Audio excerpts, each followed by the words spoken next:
So let's take a closer look at Jenny Sue's online reputation.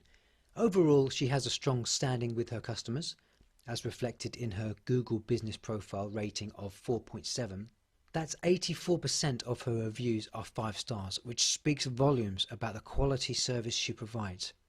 But again, there's always room for improvement, and especially when it comes to managing and responding to those reviews. Out of 333 total reviews we've analysed, 30 out of 26 of those are positive, with 4 negative ones. However, average response times to these reviews is marked as overdue. This means that reviews, both positive and negative, aren't being responded to in a timely manner. Now, why does this matter, you may be asking? Well, responding to reviews shows that Jenny Sue values her customers' feedback. Whether it's a glowing review or constructive, by replying she shows Google that she's engaging with the review, which helps build trust with Google, and in turn Google showcases that Google Business Profile more prominently, especially if it's a quick response to a negative review. This can also turn around a customer's experience or opinion and prevent potential damage to the business's reputation. So while Jenny's current reputation is strong, stepping up her review engagement game could take the business to the next level, and by actively managing and responding to those reviews, she can enhance her online presence. Let's take a moment to discuss the impact of these negative reviews on her business. As you see here, these reviews are tough to read. They can significantly damage the business reputation if not addressed properly. Regan Doyle review, for example, which you can see here, is pretty damaging.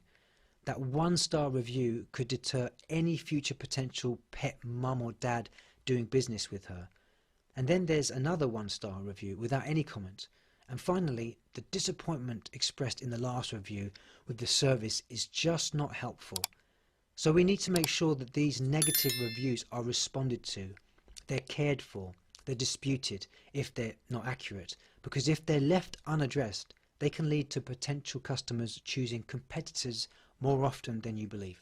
So it's important to remember that a string of negative feedback can be very damaging and be convincing to those that would rather not take a risk and choose to do business elsewhere.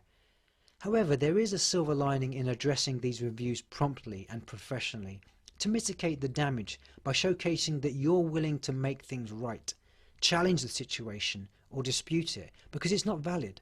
Whether it's the wrong business or it was done maliciously, at the end of the day, if you don't have control and awareness of your reputation, then you're not going to take control and respond accordingly. So let's focus our attention now to the positive side of the online reputation. And these reviews highlight what her customers love about her and their powerful assets to her business. For example, Kathy left a 5-star review just 7 days ago. Maureen, who's been bringing her rescues for years, praised the work of the groomers, and additional reviews came in with more 5 stars. It's these positive reviews.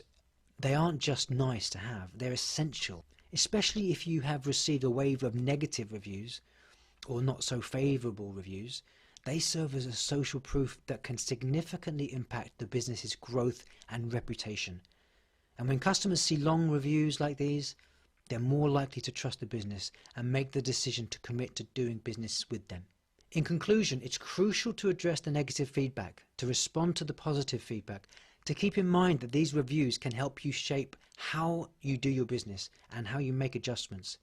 They are a testament to the quality of service that your business offers. In this case, it shares what Jenny Sue provides locally, and they play a key role in attracting and retaining customers.